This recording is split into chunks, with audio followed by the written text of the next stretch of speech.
Time is so critical to your leadership team. If they feel like you are wasting their time, your time, or employees' time, they feel like what you're actually doing is pulling them away from revenue. You're actually eating into their ability to hit revenue and achieve their business goals or roll out product features, all of which ladders up into business goals and ARR. And then here's the big thing that I deeply believe is that you retro after it happens. If you just let fire drills happen and then you just move on and you don't say, what did we learn from that? You're bound to repeat the same challenge versus, we would have caught that earlier if. The root cause was. Those are the things that allow you to win the long-term game and make future you so much happier because you built the thing that is scalable, repeatable, and hopefully still deeply human. You're listening to the Modern People Leader podcast, where we go behind the scenes with today's top HR leaders and work experts. We talk to them about how they've gotten to where they're at, what they do every day, and what they see coming next for the future of work. Hope you enjoy. Welcome, everyone. For those new here, I am Daniel, and I've got Steven here with me. You may know us as the co-host of the Modern People Leader. A lot of people like to refer to us as the Podcast Brothers or the Where to Brothers, even though we've told everyone 1,000 times that we're cousins. I feel like there's probably an entire podcast that we could do on that. But today's conversation hits, very close to home for every HR leader out there or everyone that we're talking to. And it's escaping the HR Busywork trap. So juggling compliance chaos and admin overload while also at the same time trying to do the strategic work that actually moves the business forward. Our guests today are two of our favorite people from the MPL universe, Taylor, who's the COO at Tilt, and Melanie, the Chief People Officer at Ethena. And we'll be going deep on how HR leaders can reclaim their time and sanity. But before we do that, we kick off every episode and every webinar with something we call Good News Stories. We all share a personal or work-related story from the last couple of weeks. And just to keep things going, I can kick things off. So tomorrow will be my 5-month-old daughter's first Halloween. So she's going to be dressed up as Snow White. I'm going to be grumpy. Unfortunately, the costume didn't come in time for me to wear it today. And my wife is going to be Dopey. Our daughter, Lena, will definitely not remember this. So this is mostly for us, but we're super excited to see her in her cute little outfit. And Melanie, why don't you go next? Sure. Although I will say, I'm so impressed by the audience that they're just haven't even caught. They're this is a totally normal panel. No, nothing off here. So my name is Melanie Naranjo. I head up the people team at Ethena. I am normally alive, not a zombie. And when I'm alive, I'm the chief people officer at Ethena. We're a compliance training company, everything from harassment prevention and cybersecurity to hotline and case management. And one good story for me. Let's see what's exciting in my life right now. Ooh, I know. So this time last year, everything to do with sales really scared me. And I always struggled to engage in those conversations. And about a month ago, I was doing my perf review and sort of reevaluating where I think I've improved, where I think I have room to grow. And it occurred to me that I had an entire debate and actually won the finance team over on a sales decision based on how much sales savvy I had learned. And it was just wild to me, oh, shoot, I know quota to OTE ratios and pipeline. It was a really good moment for me. I'll popcorn it over to Taylor.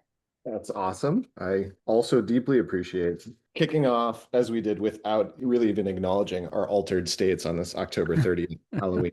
But now, just for clarity, this is my Tony Stark outfit, which later on people just be like, why did that guy wear a suit? That was so corporate. But that is the motif, to be clear. For me, the good news, I'm going to go on the personal side. We live in Southern Virginia, and I got to go on a drive down the Blue Ridge Parkway the other day, and the colors are changing. And it was just sometimes reconnecting with how majestic and awe-inspiring nature can be is so grounding for me. So that was a lovely hour of my life. So over to Steven. Good news. Good news. I'm going to go with a last minute good news. I should be wearing a completely different costume. I'm a huge Lord of the Rings nerd, fan, whatever you want to call it. And my original fit was going to be my Gandalf costume, which RIP Gandalf costume is nowhere to be found. But luckily, I have been Bob Ross in the past. I've also been a disco king. And so I was able to scrounge something together. So my good news is I did not like harsh the vibe by like not wearing a costume because I couldn't find mine. And so I am super, super excited to be here today. Wow. Montreal, Toronto, Portland, Saudi Arabia. Yes. Like thou shalt not pass unless you stay till the end of this webinar, y'all. So glad to see all of y'all. And I am mainly because these sessions are for you. Daniel and I have, like, depending on what content you interact with at Modern People Leader, it either came from Daniel or it came from me. These virtual sessions were my baby, and so I have a bias to these. They're fast and furious.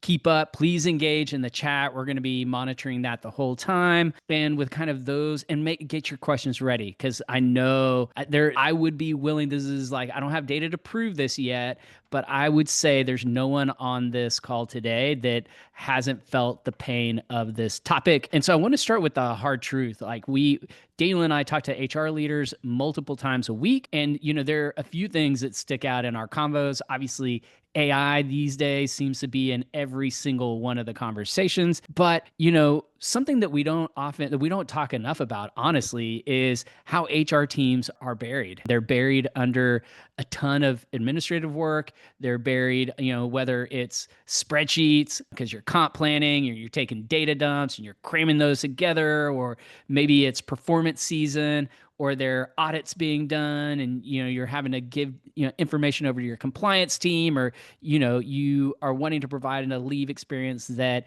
you're unable to provide because your data is just not great. There's a number of things that could be on your radar. And on top of all that, I call Q4 the people quarter.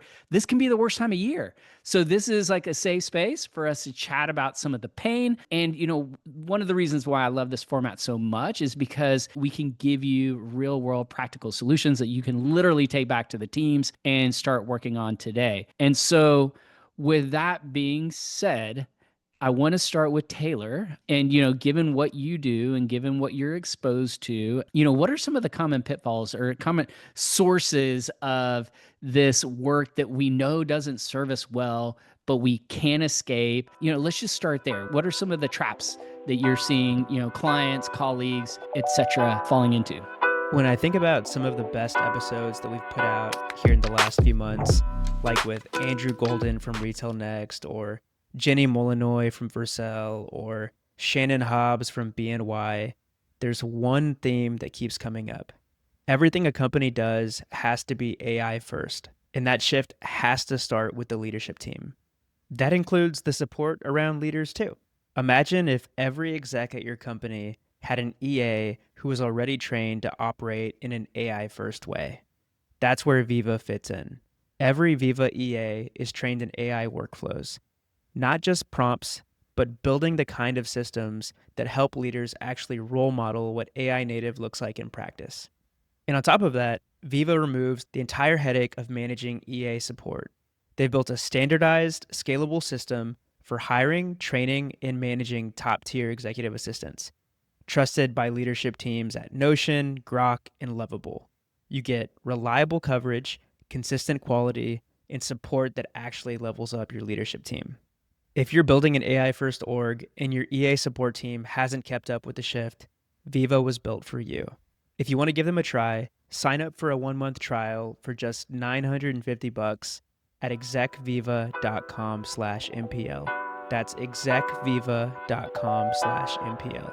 Absolutely. Such a meaningful topic because I believe it's the path to HR greatness, and the people in HR are incredible. They work so hard to help other people succeed. And so I get to sit on both sides of this fence. One is that as COO at Tilt, where we support leave management for companies, I get to see that where we're supporting other customers and how they're executing leave to make leave great and something that enables culture and talent retention.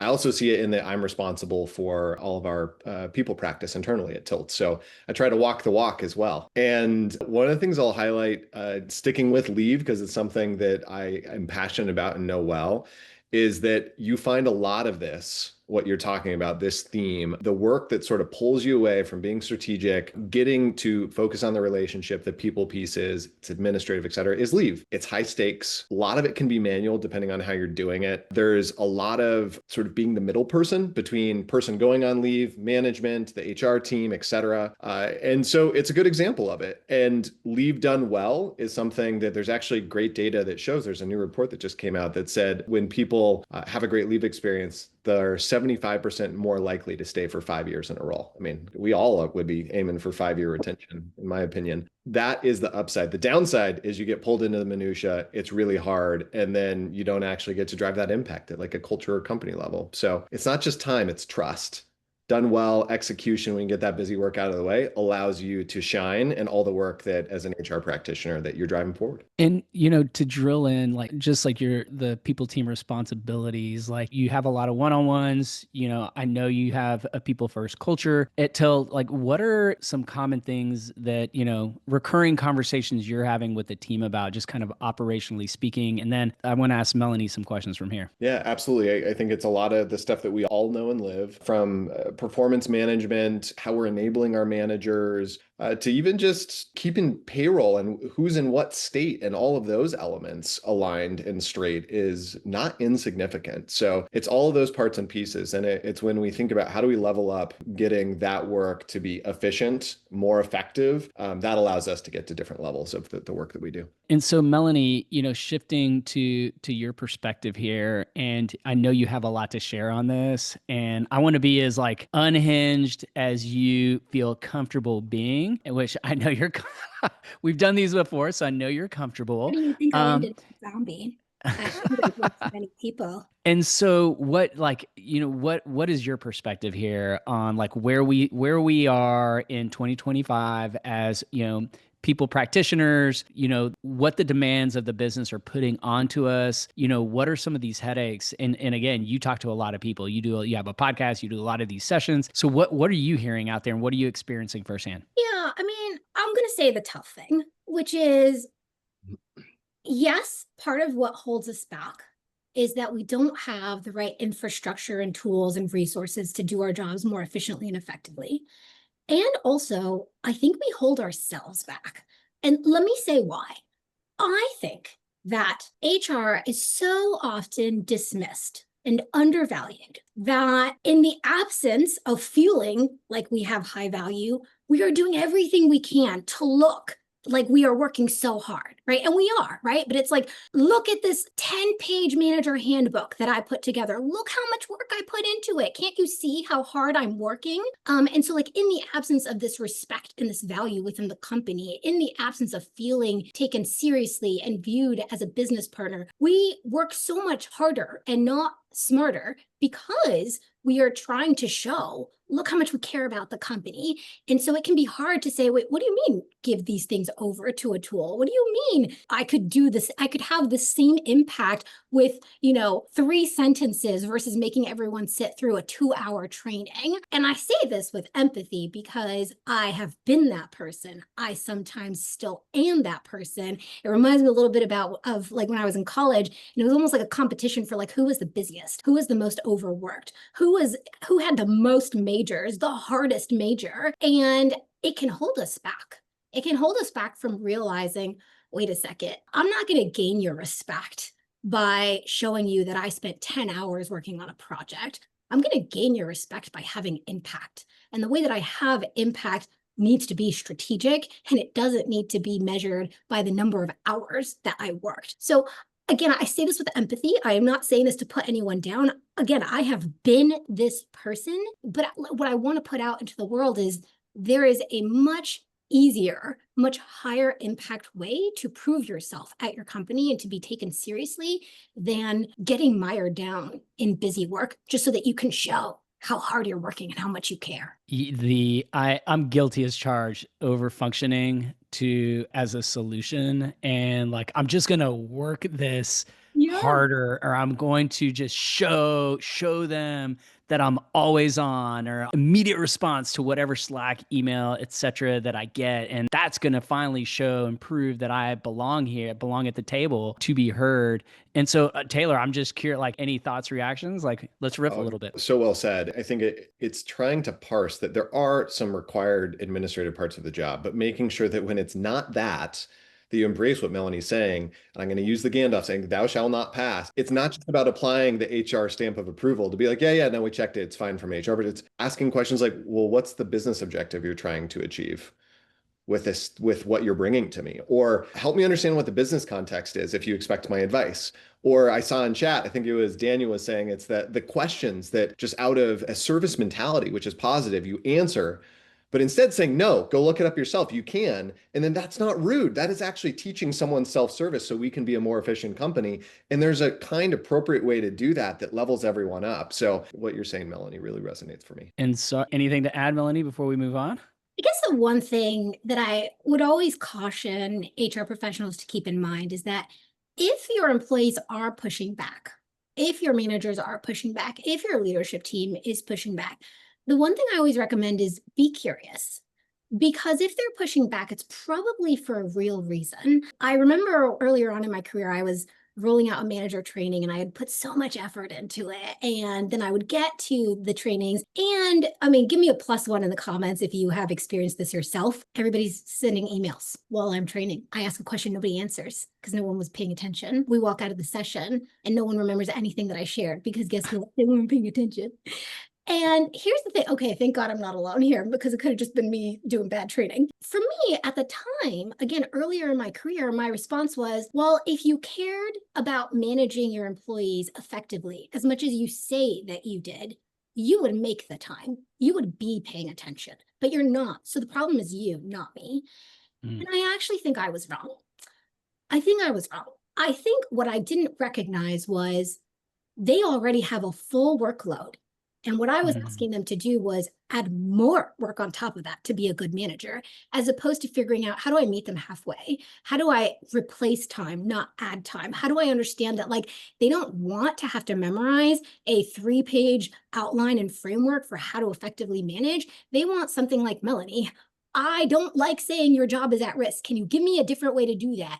And my response when I was later in my career was, oh, just telling people to say the tough thing doesn't make them say the tough thing. What if we color code our feedback? What if instead we say, listen, when you give constructive feedback moving forward, all I want you to do is highlight it in a particular color, yellow, orange, or red. Yellow means it's a nice to have stretch opportunity. Orange means if you don't improve in this area, you're not going to get fired, but you're not going to be able to be eligible for promotion, and it's going to limit your ability to get a pay increase. Red means danger, danger. If you don't improve meaningfully and quickly, you're going to get fired. I just achieved the same thing, but actually listening to them, which is it's really hard to say these things. And so for trainings now, I replace, I don't add. If I'm going to give you a manager training, I'm going to replace a town hall. I'm going to get buy-in from your team department that we're going to replace one of the team meetings. And that time, everybody else just got free time. And you as a manager are now taking that time for your training. So anyway, I just say that to say, I understand the instinct to push back and to assume that your employees actually just don't care. And that's why they're pushing back on your HR initiatives.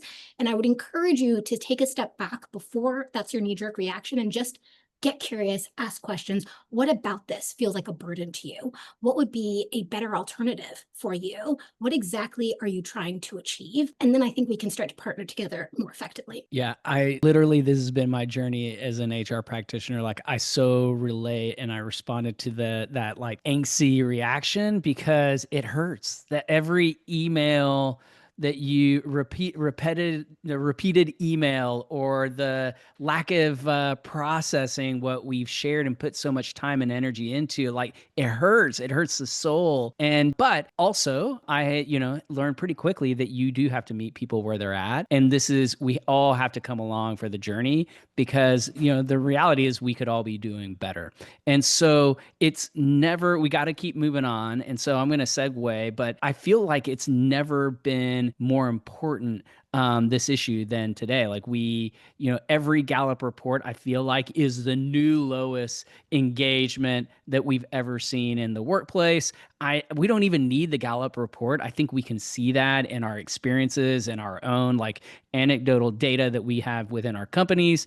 And, there's like things like AI strategy, like the CEO wanting to know where we're at and when we're going to move forward. There's things like improving the EX, because quite honestly, we haven't invested as much as we should have in the last couple of years, or maybe that org design that needed to be done, or leadership enablement that is in dire need. And I want to move on before we get to kind of solutions, because that's like what we're really here. What are some of the, horror stories? It is Halloween, almost Halloween. We're dressed up. I want to get vulnerable in an on-brand kind of way. Ooh, ah, ha, ha, ha.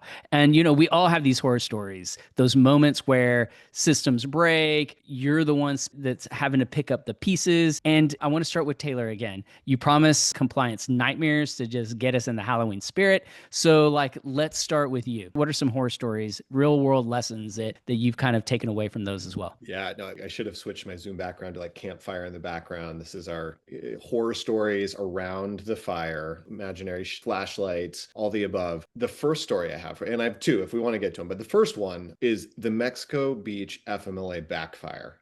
So yeah, I know.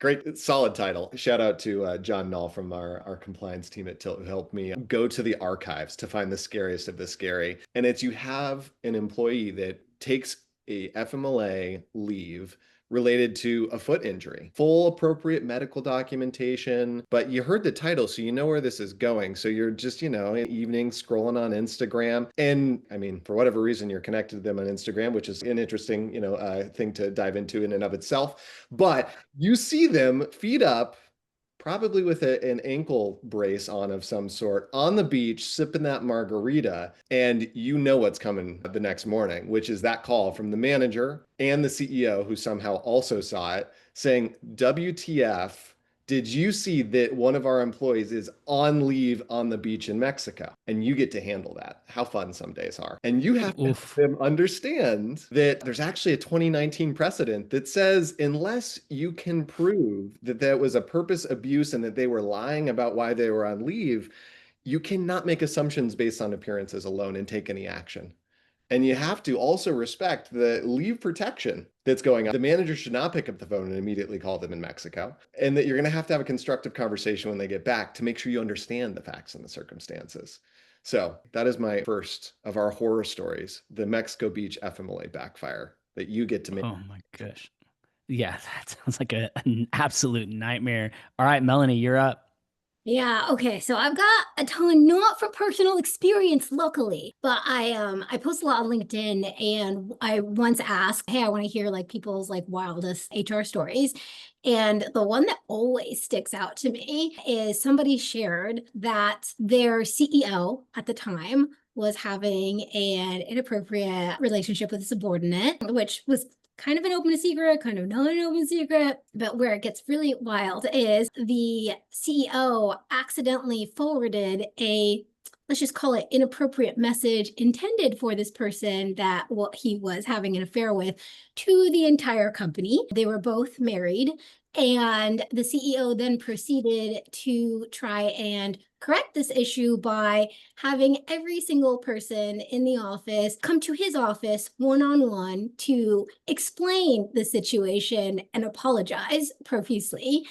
And there are so many things wrong with this. One being that you are just creating so much more discomfort. Why? And also, it sounds like maybe you need some training on appropriate relations in the workplace, but also technology and how that works. And finally, it really speaks to the message signaling that happens, right? Because if you are signing harassment prevention training or code of conduct training, or your HR team is putting out these messages, and then your CEO goes and does something completely in opposition of everything that you all have been saying as a company, I have found that there is no greater way to erode trust and destroy morale than to have a gap between what you say and what you do.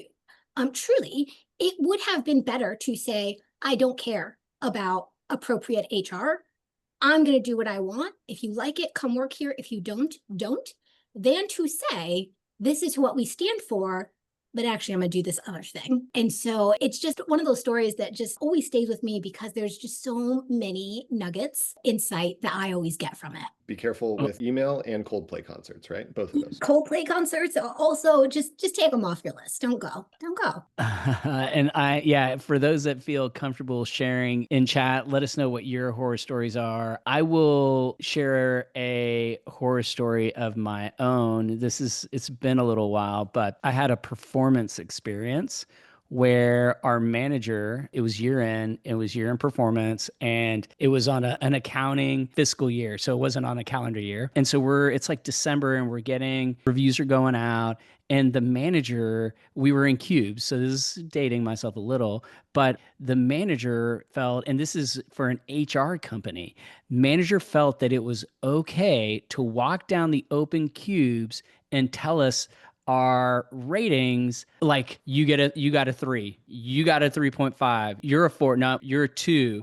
And like literally walked down, shared all of our performance ratings, no context, no feedback. And this individual just like, there's no retribution, no issue. And yeah, that's just one that came to mind. But I know there are others out there. So if you feel comfortable, feel free to share in the chat. I'm going to keep it. You can claim that it was somebody else's story, not yours. Do what you need to do to share the tea. Yes, please, please, please. But I promised myself going into this that we will protect time for Q&A. You know, Taylor and Melanie have so much to share with you. So I'm going to keep us moving. Talking about problems, talking about horror stories, it's fun and all, but like we're all really here for solutions. And so I want to shift the focus now to kind of things that we could all be doing. And I want to do this in kind of a rapid fire format for those that listen to the Modern People Leader. This is a typical thing we ask on the show. Obviously, totally different approach, but instead of a series of questions that I ask both of you, I'm going to have each of you share a story, a lesson, and a practical way to fix that problem that is kind of related to this conversation we're having of getting ourselves out of this like shit work that we don't want to be doing and propelling ourselves into value. So again, I'm going to keep the format. Taylor, I'm going to keep picking on you to kick us off. Hey everyone, really quick. I can already tell that this is going to be an episode where you're going to want to take a lot of notes. And that's kind of a pain in the butt when you're casually listening. So we have made it super easy for you. And we've turned the entire episode into a downloadable PDF so that you can enjoy the conversation and grab the notes later. The link is in the description below. So go grab that before you forget. And now, back to the episode. Happy to. I'll stick with leave because it's what I know best. Leave process can be overcomplicated. So the thing that I love to focus on is how do you design for simplicity and get to the root cause? Is your leave policy built for great human experience? And then your legal team made sure it was compliant? Or did it just get written by lawyers for the sake of lawyers? So start at the beginning. This goes back to some of the stuff Melanie was bringing, and to take agency to say, how does something like our leave policy help us succeed as a company, including efficient process? We've seen great examples, both with our own policies and how we help the customers that we have, where you just change to a more simple process and you reclaim hours a week. You can eliminate manual approvals, automate those.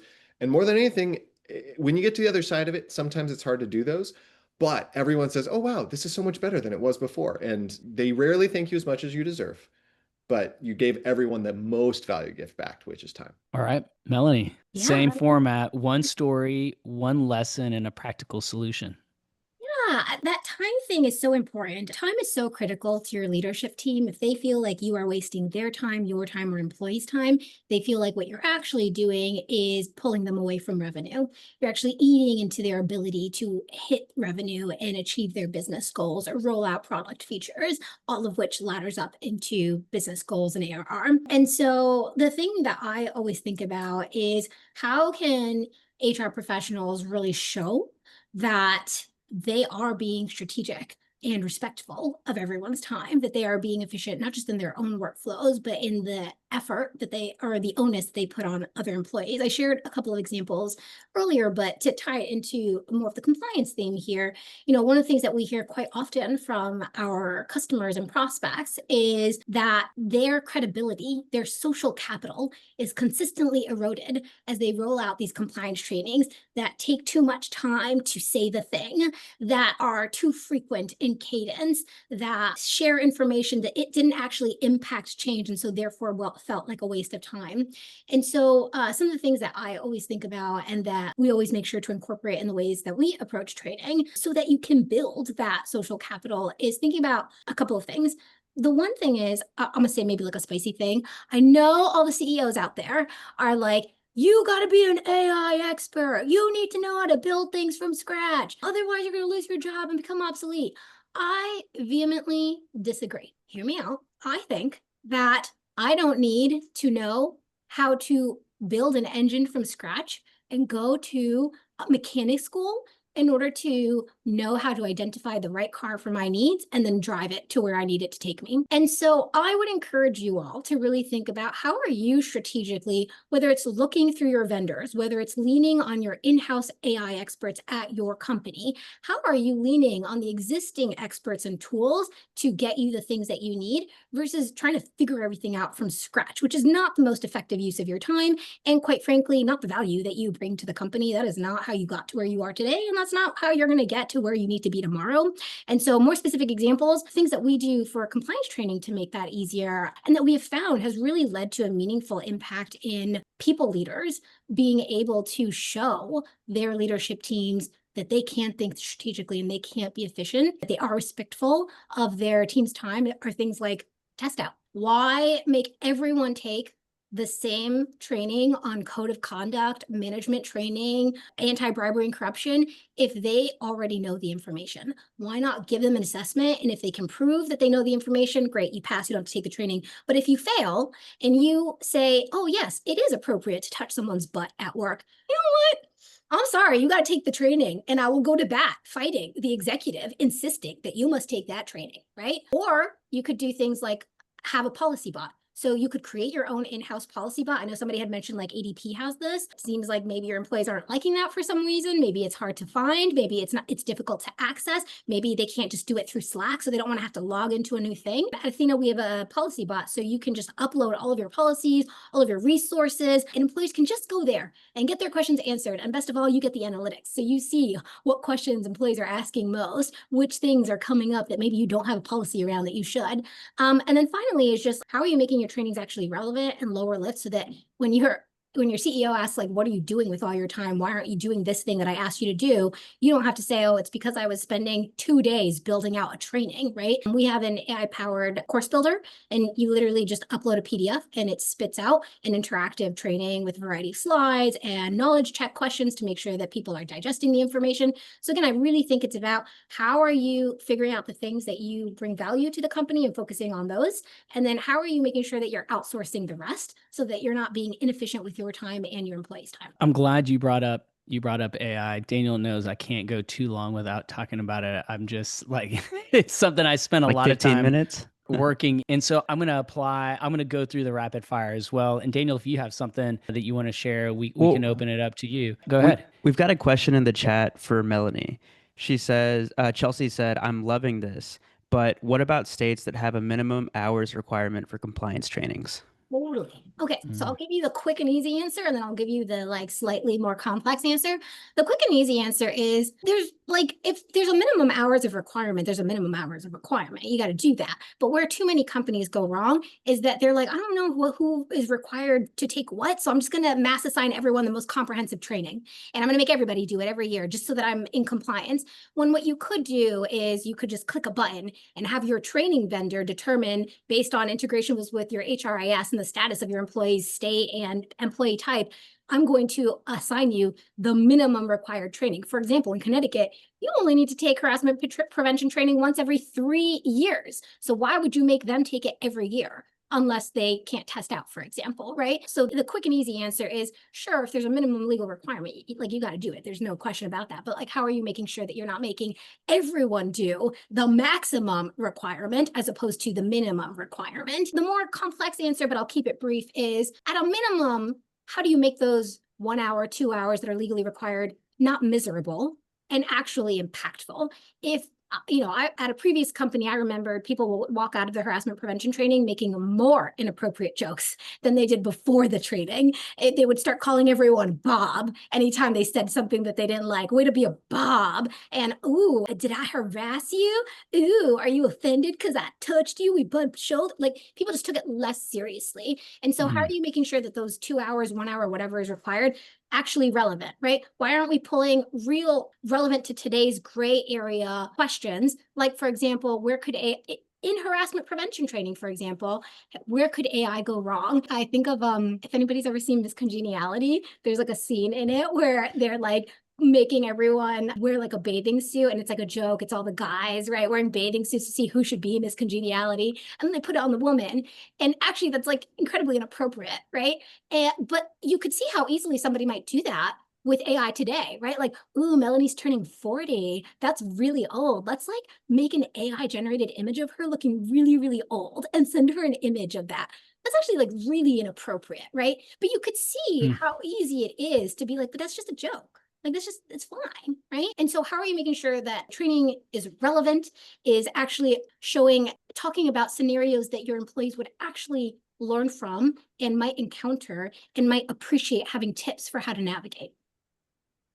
And so Daniel has love it. Thanks for answering that. Daniel has asked y'all to share a little bit about your pain points. So people are answering. I'm with D, all of the above. Daniel didn't include that option, but that is real. I'm going to just give one quick story on that, getting back to AI.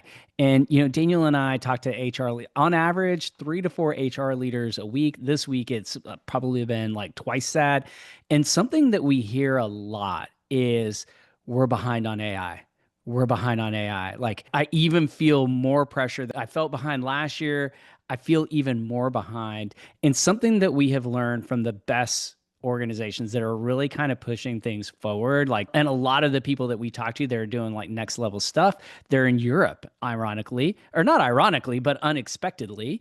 And the reality is, you're probably only 2 to 3 weeks behind. What it's going to require is a little vulnerability and getting over the fear of asking others and talking to others. And when I mean others, I mean like the broad others. Like, Daniel and I should be included on your list of potential people to reach out to. Like, anyone like, people are going to be very willing and helpful. There's, my spicy take on this is, if we do not show up and step up as HR leaders, it's going to be a technical person. It's either going to be HR that owns this, or it's going to be someone in IT, because IT have domain over the bots.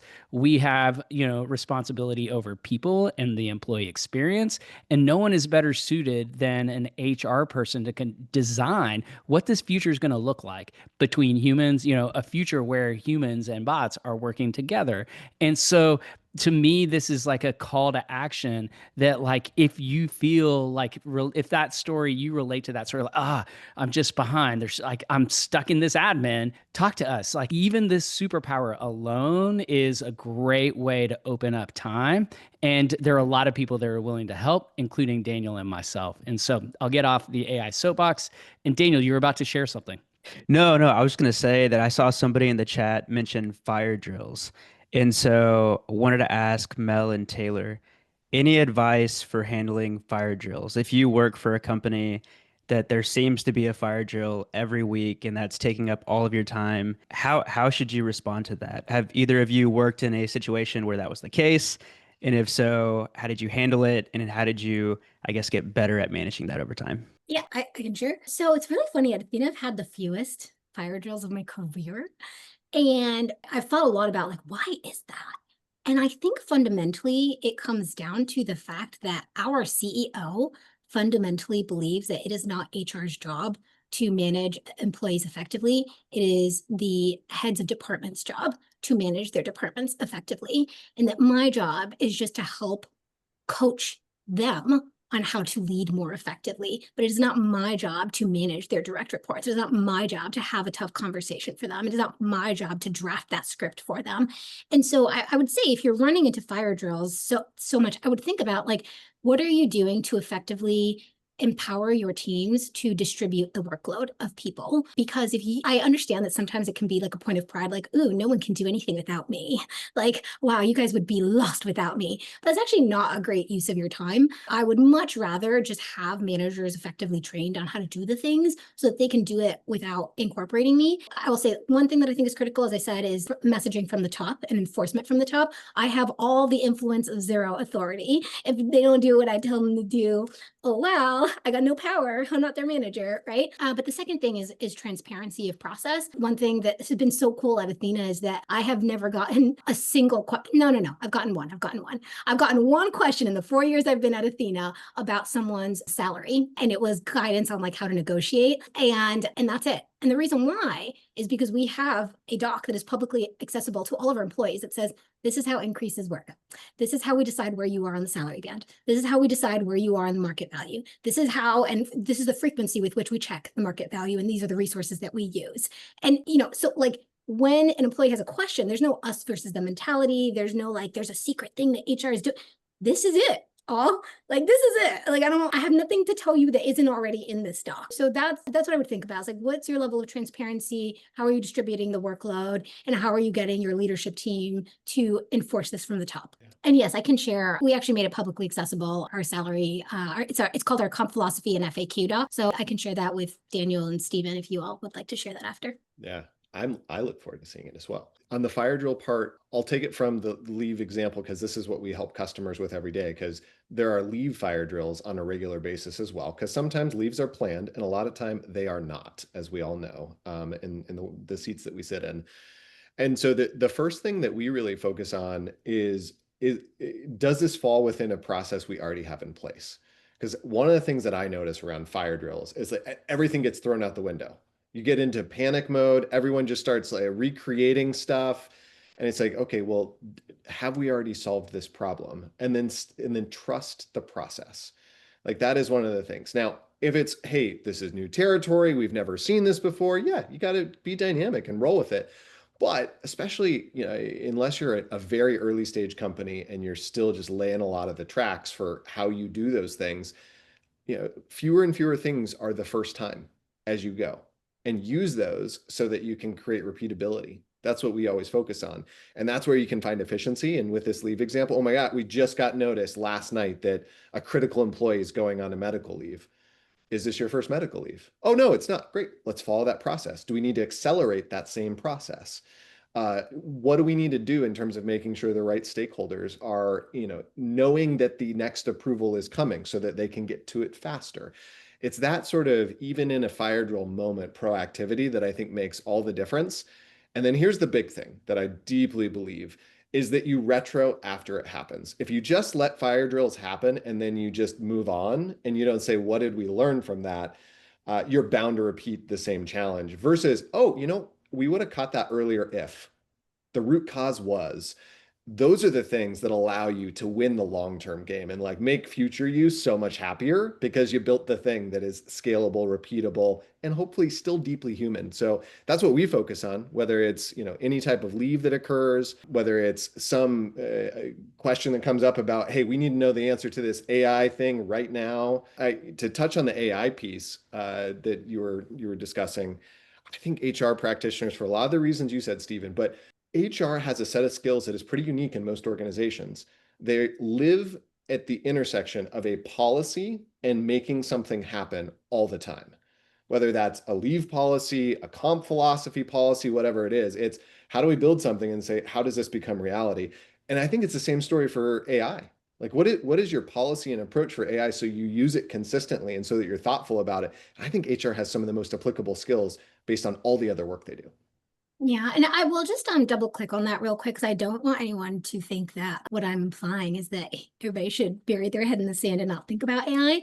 You do need to know enough about AI to do your job effectively. Like you need to know enough about AI to know that when you are recruiting, you need to be on the lookout for deepfake, for people who are generating or falsifying documents through ChatGPT. You need to know enough about AI to understand that your current vendors and solution is behind the times on technology, and you need to get a better solution that is more AI powered. You need to know all those things. And then maybe you even need to know enough AI to be able to identify which things would be more efficient for me to build from scratch versus which things would be better served if they we outsource them. So I'm really appreciating all the points that you all are making in terms of it is an important discussion, and we do need to be thinking about AI. Where are we with questions, y'all? Daniel, have you found any good ones that we still need to address from the chat? Yeah, we had a question from Jamie Moore saying, any advice for an HR department of one? Oh, geez. Going back. HR department of one. So I think one, how are you distributing the workload? That's going to be the most important thing. You just don't have time to do all the things. In case you want like a very specific thing of what I did when I was a one person HR department, we kept having, actually give me a +1 in the comments if you've ever had this. You're like trying to do events and engagement stuff, and everything you do, it's like, well, that's not inclusive because it has cheese and I'm vegan. Or, well, it's not inclusive because it's at 5 p.m. and I've got school pickup. Well, I don't really like that because, I rather do something closer to home. I don't want to be doing it. But at a certain point, you're kind of like, screw everyone. I don't care. Do what you want. Do what you want. Obviously, that's not productive. So after I had a moment of frustration, what I actually ended up doing was just distributing the load. So what I ended up doing was partner with my CEO to get buy-in for how much money do we typically spend events? And why don't we just say, from now on, I don't own events. You own events. You have to take agency over your own engagement and work. Every employee is allowed to expense up to $100 per person per month towards hanging out with each other, whether that's virtual or in person. And what was wonderful about it is suddenly there was a solution for everyone because you could customize it to what you wanted. I didn't have to lift a finger. And I learned so much. People went kayaking. People went to Broadway plays. People did spa days together. And I know that some people might be like, well, how does that benefit the business? Oh, it benefits the business. Because as soon as they're talking to each other, one, it builds relationships. But two, inevitably, what do they have in common? Work. So what are they going to talk about? Work. So what are they going to do? Find the solution to that thing that they've been struggling to figure out for months, right? And so anyway, how are you distributing the workload if you're an HR person of one? Learn which battles to fight and which to let go of. You need to be strategic about where you are spending your energy and resources. If your CEO has been quite clear with you that they are not going to change in these ways, stop trying to change them. Find out what they're trying to optimize for and find a different way to optimize for that thing. You've got very little time to spare. So you got to be like super on point with the resources that you do, and less is more. Less is more. I cannot emphasize this enough. The more time that you are spending on a thing, the worse it is going to be. In fact, my best manager series that I ever rolled out was one where my CEO told me, you have 2 weeks to produce a full cycle manager suite. And what you're going to do is you're going to come up with one training every 2 weeks. And at the end of that training, you're going to quickly pulse check and you're going to determine the topic of the next one. And then you'll build it and you'll iterate. Do the thing, iterate over time. 80% of the way, after 80% effort, that 20% remaining is diminishing returns. So those are, high level. Oh, last one. Don't start from scratch if people have already done the things. Join a people community. I promise you, there is already, like even what we just shared here, there is already a PTO policy. There is already an openly accessible compensation philosophy and FAQ. There is already, a way to do the thing that you want to do. Somebody else has built it. Or, looking at Tilt, right? Like that's a thing that you probably want to outsource, right? Like, do you really want to be spending that much time on your leave management? Probably not. Do you really want to be spending that much time figuring out like who to assign which harassment prevention training to? Probably not. Building a training from scratch? Probably not, right? So be intentional about where you spend your time and where you don't. Taylor, anything to have some advice for the HR team of one? Yeah, I would love to, first of all, love Melanie's points. The thing I put on my Iron Man suit, because you need an Iron Man suit or Iron Person suit for whatever you're doing if you are the team of one. Embrace your inner Tony Stark and build whatever you need. But the way you got to do it is you got to figure out whoever the decision maker is, what is their language? If you're a team of one, do you report to the CEO, the CFO, and what do they respond to? Is it like efficiency? Is it impacts in the business? Is it the ROI business case? So that you can come up with those opportunities. And Melanie, I appreciate you bringing up Tilt, or same with Ethena, which is I could do this, but here's the opportunity cost. If we outsource this piece, I can go focus on this other thing that changes these business metrics. That is a conversation that is so much easier to manage as that superhero of one versus, hey, when are we going to hire another person on the team? If you know that that's just not the next step. So figure out the language to communicate the need so that you can land with the audience. I still cannot get Daft Punk out of my head. I know you're an Iron Man, but for some reason, my brain keeps thinking, Taylor, that you're in a Daft Punk outfit. Neither here nor there. For the HR team of one, buy a copy of this book. It's called Built for People. This is not an advertisement, nor am I a salesperson for this book. I keep it on my desk because it's a brilliant book for HR practitioners. Especially for small teams that need to be scrappy and know that it is not working for them. And what it offers is a different framework. We also do, full disclosure, we do have a partnership with the author, Jessica Zvon.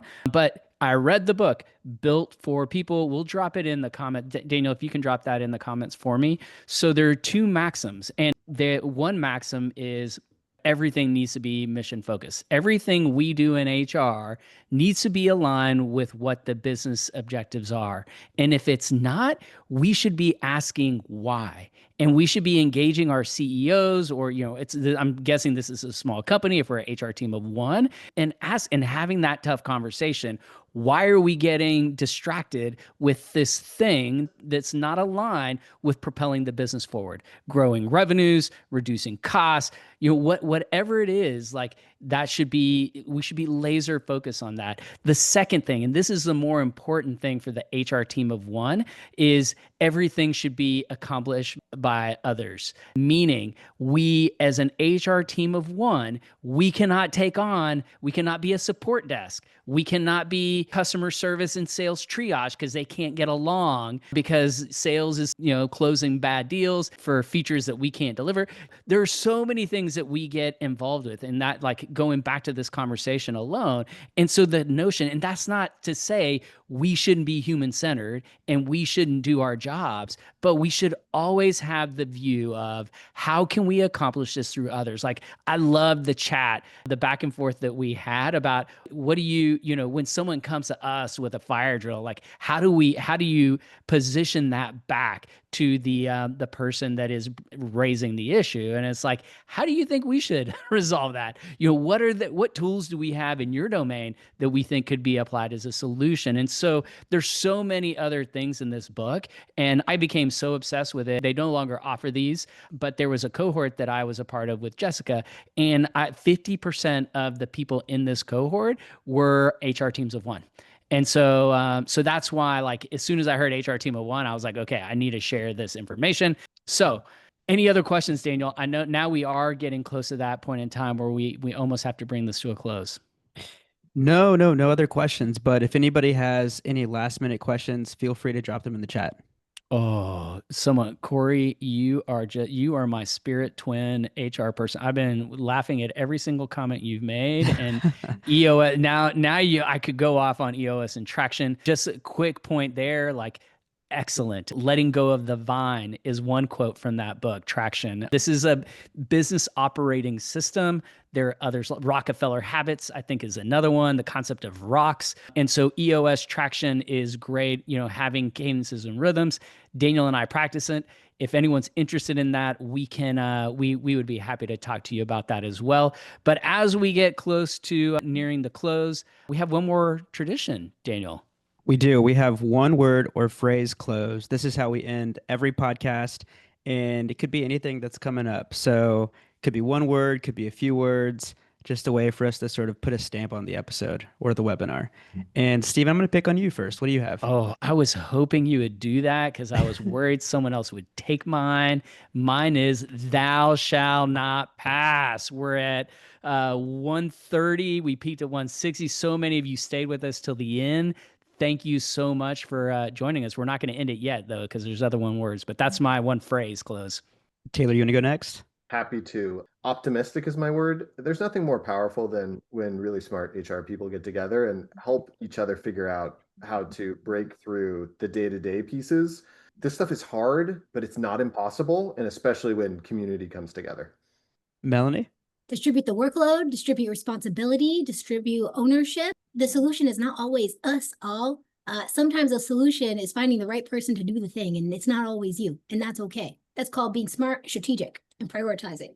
And mine is going to be completely unrelated from the topic. I'm going to say Halloween. I'm excited for Halloween tomorrow. Gonna eat a bunch of candy, and I'm going to wear my grumpy outfit, and it's going to be a lot of fun.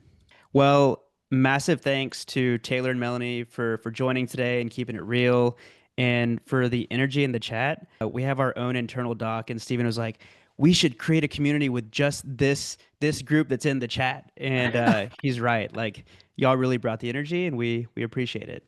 If you want to keep up with us, go follow Tilt, Ethena, and the Modern People Leader on LinkedIn. And we will be sending out the recording here in probably like an hour or two. So be on the lookout if you wanted to rewatch it. And Daniel, can you include MPL Bill? That I've been getting questions about the cohort, and I shared that we may be having some news on that soon. So please share that as well so people know how to get more information and follow that. South Africa, God, thank you for joining. This is amazing. Melanie, you're a star. Taylor, you are a superhero. We appreciate all you so much. You're a close part of our family. And thank you all so much. This is a highlight of my week for sure. Bye, guys. Bye, y'all. Thanks for tuning in to another episode of the Modern People Leader. We really, really appreciate it. And if you enjoyed the show, please leave us a 5-star rating. It would mean the world to us. And connect with us on LinkedIn. We want to know what you think about the show, and you can find links to both of our profiles in the show notes. Thanks again for listening, and see you on the next episode.